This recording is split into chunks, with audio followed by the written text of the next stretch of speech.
the thing is that for the first time, you can have a wallet file that is, I mean, you can hit keys and set up a program that contains money in it. You don't need, or let's say something of monetary value. You don't need a bank to allow you to do that and so on. You can transmit across the network.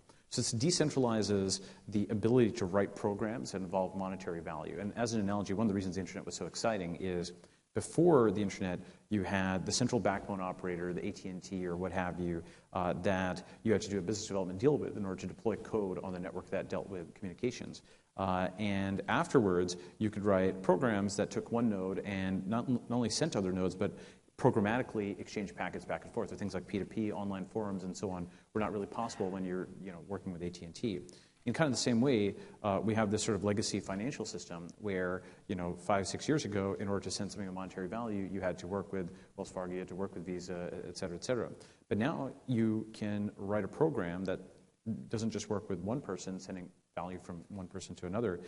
It can be a P2P kind of thing. It can involve machines. It can involve non-humans. And you don't need, the approval of a bank to do that. You can have a hobbyist doing it in their garage. So I think the barrier to entry to writing these kinds of programs, in theory you could do it. In theory you could always use a PayPal API and so on. In practice, it's going to be much easier to do it with Bitcoin.